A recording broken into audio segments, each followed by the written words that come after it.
Iyak siya sa message ni AJ? Oo. Dorin. Naalala ka? Akala mo di ka naalala ng anak mo? Ha? Si Dudoy. Bakit hindi ka binati nito? Ate, papasayahin naman siya ni Ate Malen. Kasi ititreat kami ni Ate Malen ng lunch kasama si Mama. Birthday celebration and Mother's Day celebration na daw to. Sarap talaga pag may mayamang kang kapatid eh. At pagbigay na din. Yan si Sister Marilyn Fulgencio.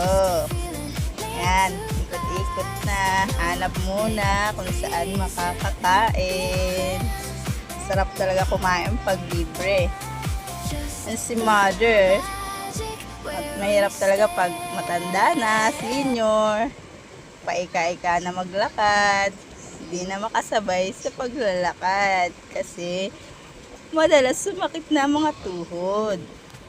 Ayan, nahanap na rin yung kakainan namin sa Mangan. Dito kasi siya nagtatrabaho dati. Supervisor siya dito. Kaya dito na daw kami kumain. Minsan lang makakain dito. Iyan ang kanilang mga menu. Ang susarap. Hanap-hanap tayo ng mahal kasi libre naman. Minsan lang to. Ayan. Pili-pili na.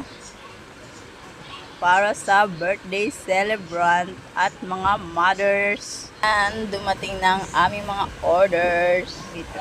Kare-kare. Inasal na manok. Tapos, wait lang. Nag-dessert naman kami. Ice cream at cake. Bago pa lang yung nag-serve sa amin dito eh.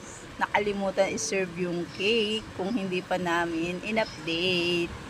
Kaya nauna muna namin kainin ang cake, ang ice cream. Diba? Si Mother, favorite niya yung ube. Kaya ube yung binili niya. O, diba? Tapos, yung cake naman, ang lalantakan. Yan. Sarap na sarap si ate. Masaya na siya.